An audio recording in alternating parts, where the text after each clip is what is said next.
Hello everyone. Today I welcome you all to for the next lecture of our series for class 11th computer. So we are starting a new topic that is Python keywords.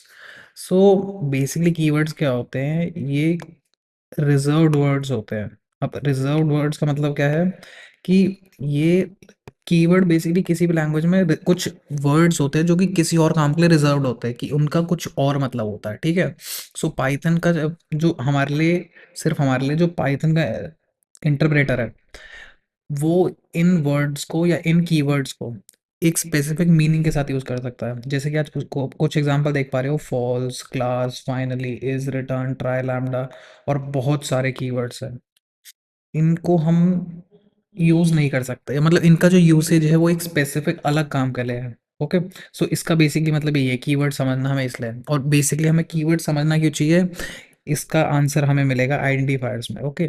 So next topic हमारा आता है identifiers. अब identifiers क्या होते हैं? ये कुछ identifier basically होता क्या है, कोई भी नाम जिसे हम यूज़ करें किस चीज़ के लिए, to identify a variable, function या अदर एंटिटीज जैसे कि क्लास, ऑब्जेक्ट्स और बहुत सारी चीज़ें, ठीक है। इन सब के लिए आइडेंटिफायर होता है। आइडेंटिफायर बेसिकली क्या है?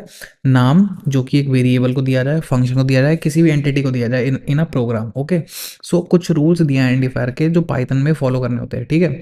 अब जो पाइथन में जो नाम दिया जाता है या आइडेंटिफायर बनाया जाता है, ठीक है, उसमें हम अपर केस या लोअर केस अल्फ़ाबेट्स दोनों यूज़ कर सकते हैं, ठीक है। और हम अंडरस्कोर साइन भी यूज़ कर सकते हैं। बट और एक और चीज़, ये दोनों यूज कर सकते हैं हम, क्या कहते हैं, upper and lower case underscore, but हम डिजिट्स को भी यूज कर सकते हैं 0 to 9। But the only thing we have to remember कि हम उस आइडेंटिफायर का नाम स्टार्ट नहीं कर सकते डिजिट के साथ, ठीक है। सो लेट्स से कि मेरे को एक नम नाम का आइडेंटिफायर बनाना है, ठीक है। अभी ये आइडेंटिफायर बना दिया मैंने। लेट्स सपोज कि मेरे को दो नम बनाने हैं, ठीक है। So I can write num1 then num2, ठीक है। ये दोनों वैलिड है, बट मैं ऐसे नहीं बना सकता, 1 num 2 num, ये इनवैलिड है। हमें रूल आइडेंटिफायर के रूल के अंदर ही दिया बताया जाता है कि identifier can not start with a digit, ठीक है। अब नेक्स्ट पॉइंट क्या है कि आइडेंटिफायर की जो लेंथ है, it can be of any length. हमें जितना लंबा नाम देना हो हम दे सकते हैं, ABCDEFGHIJKL एम, जितना लंबा नाम देना हो हम दे सकते हैं आइडेंटिफायर को, कोई लिमिट नहीं होती इस चीज़ पे।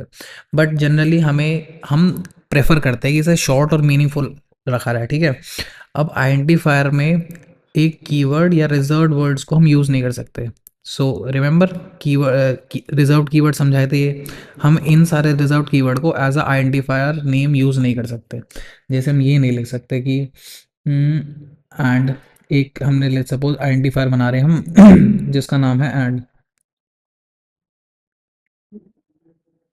ठीक है। सो जैसे ही हम आइडेंटिफायर का नाम यूज़ करेंगे एंड, ये हमें एरर थ्रो कर देगा, इनवैलिड है ये, इफ, एल्स, फाइनली।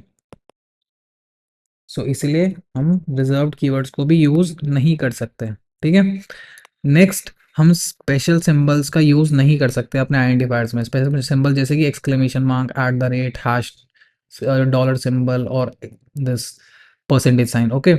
जैसे कि यहाँ पे एग्जांपल दिया है, लेट्स सपोज कि हमें एवरेज निकालना है of the 3 marks obtained by a student, अलग अलग 3 सब्जेक्ट में, ठीक है। अब 3 अलग अलग सब्जेक्ट में मार्क्स क्या है, मार्क्स 1, मार्क्स 2, मार्क्स 3, इन तीनों को ऐड किया और ब्रैकेट के अंदर डाला डिवाइड बाय 3। सो ये हमें एक एवरेज दे देगा।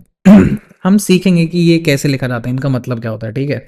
बेसिकली यहाँ पे समझने वाली चीज़ क्या है कि each and every thing, this average, this mark 1, mark 2, mark 3, these all are identifiers created by us to for a specific task, ठीक है।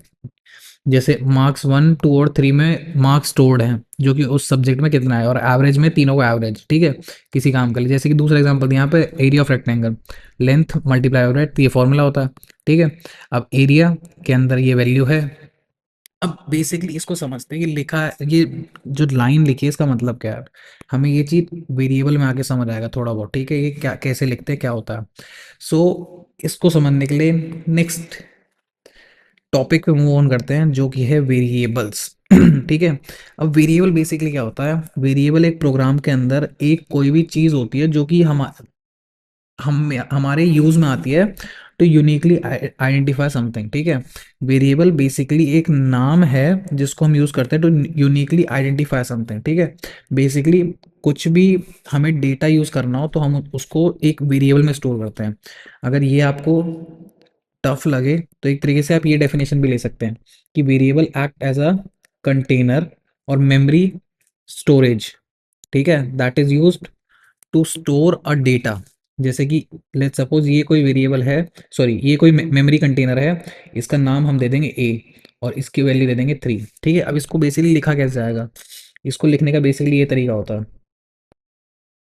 Variable name is equal to data, ठीक है। अब इसमें दो चीज़ें हैं, तीन चीज़ें। पहली चीज़, लेफ्ट साइड इक्वल टू के लेफ्ट साइड हमेशा वेरिएबल का नाम दिया जाएगा और राइट साइड हमेशा डेटा दिया जाएगा, ओके। सो अगर हमें कोई भी एक वेरिएबल बनाना है जिसके अंदर वैल्यू हो 3 तो हम ऐसे लिखेंगे simply a equals 3। So with this we have created a variable naming 3, ठीक है। अब यहाँ पे यही चीज लिखा है कि वेरिएबल पाइथन में क्या होते हैं, वो रेफर करते हैं टू एन ऑब्जेक्ट, कोई भी आइटम या एलिमेंट जो कि स्टोर करा जाता है मेमोरी में। जैसा कि मैंने आपको कहा था कि एक मेमोरी लोकेशन और कंटेनर, उसको पॉइंट आउट करने के लिए कोई एक नाम देते हैं उसे, उस नाम को कहते हैं वेरिएबल, ठीक है। सो अब यहाँ पे नेक्स्ट लाइन में यही दिया है कि in Python we can use assignment symbol to create new variable and assign specific value. In Python we use assignment operator, this symbol equal to is used to assign, we are assigning this data to this variable name, okay।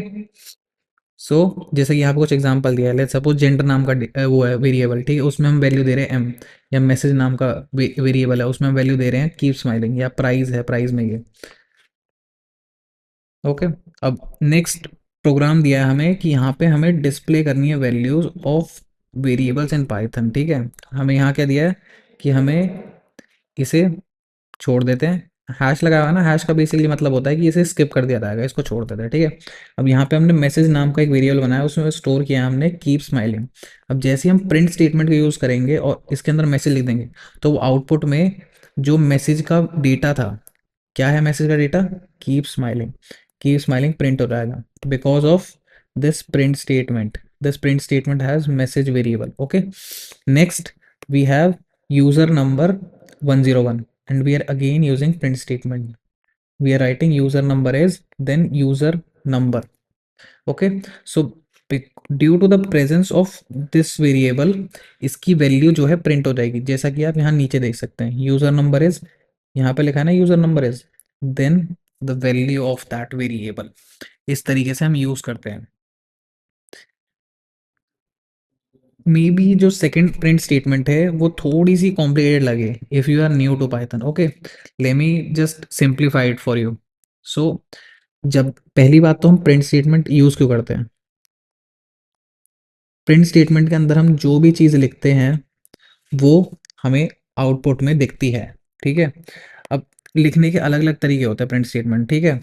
जैसे कि अगर मैं print statement लिखूं, ठीक है, इससे पहले मैंने कोई वेरिएबल बनाया ए इक्वल्स 3 और मैं उसके प्रिंट स्टेटमेंट के अंदर डायरेक्टली अगर ए लिख दूं, सो आउटपुट में मेरे को क्या मिलेगा, सिर्फ इसकी जगह इसकी वैल्यू मिलेगी 3, ओके।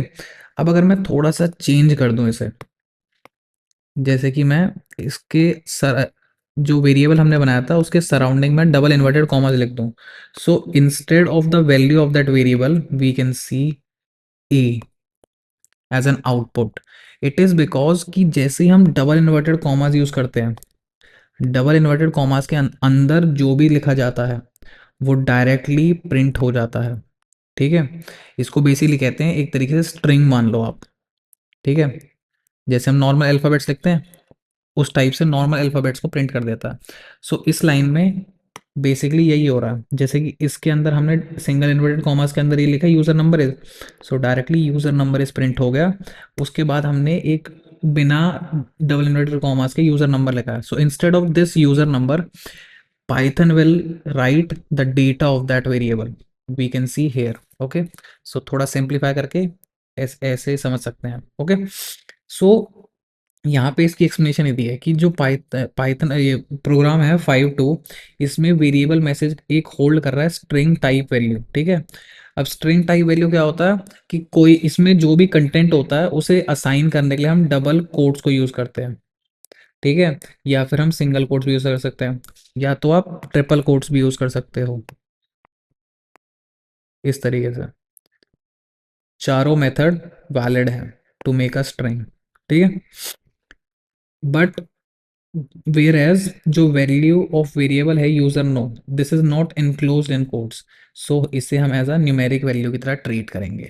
अब वेरिएबल डिक्लेरेशन जो होती है, वेरिएबल डिक्लेरेशन क्या होता है कि हम डिक्लेयर करते हैं कि हाँ ये वेरिएबल है, जैसे यहाँ जो है हम डिक्लेयर कर रहे हैं ये एक वेरिएबल है, ये पाइथन के अंदर इम्प्लिसिट होती है, मतलब ये अपने आप हो जाती है जैसे ही हम उसको डिफाइन करते हैं या फिर एक वैल्यू से देते हैं तो अपने आप डिक्लेयर हो जाता है। सो बेसिकली जैसे अगर आपने पहले कभी कोई और लैंग्वेज पढ़ी हो, सो वेरिएबल की दो चीज़ें होती हैं,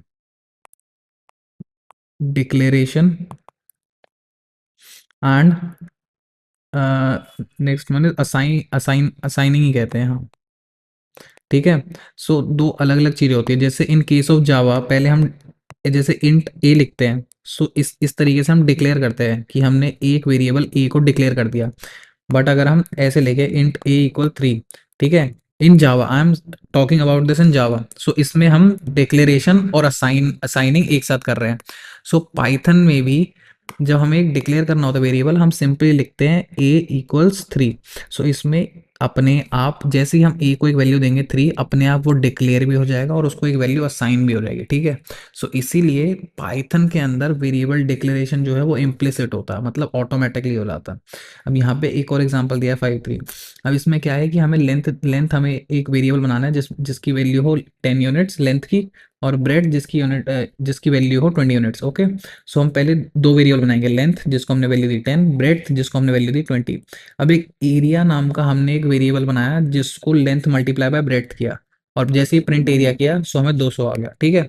आप बेसिकली ऐसे कर सकते हैं, बट अगर आपको समझना हो कि यहाँ पे ये वैल्यूज कैसे, ये जो लेंथ और ब्रेड्थ है ये मल्टीप्लाई कैसे हो रही है, सो यू रिमेम्बर कि मैंने बताया था कि जब वेरिएबल बनाते हैं इस तरीके से बनता है, वेरिएबल नेम इक्वल्स डेटा।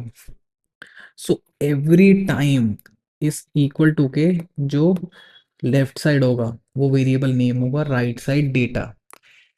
इसी कॉन्सेप्ट को लेके जो हमने दो यहाँ पे दो वेरिएबल बनाए लेंथ और ब्रेड्थ, हमने जैसे ही थर्ड स्टेटमेंट लेके राइट इक्वल टू के राइट साइड, जैसा कि आप अगर आप इस स्टेटमेंट से इक्वेट करोगे सो यू कैन सी कि राइट साइड हमेशा डेटा आएगा। सो instead of length multiply breadth, इनके जो डेटा है जो इनके अंदर डेटा है इन दोनों को यूज करा जाएगा, ठीक है। So instead of length and breadth we will use 10 multiply 20।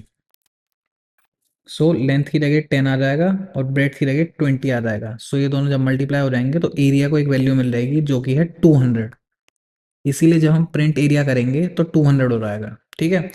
But अगर हम थोड़ा सा इसे चेंज कर दें, ठीक है, अब चेंज बेसिकली क्या करें कि अगर हम एरिया के आगे ये जो है लेंथ मल्टीप्लाई ब्रेड्थ इसको डबल इन्वर्टेड कॉमास के अंदर डाल दें, सो क्या प्रिंट होएगा, क्या 200 प्रिंट हो गया, कुछ और होएगा, कुछ और होएगा, क्योंकि जब भी हम डबल इन्वर्टेड कॉमास को यूज करते हैं सो वो उसे एक स्ट्रिंग बना देता है, ये एज इट इज प्रिंट हो जाएगा लेंथ मल्टीप्लाई ब्रेड्थ, इस केस में वो नंबर नहीं देगा ऊपर, okay. So with this we now know what are identifiers, what are keywords, and what are variables. Within the next lecture we will be discussing about comments and much more. So thank you, see you, tata, bye bye.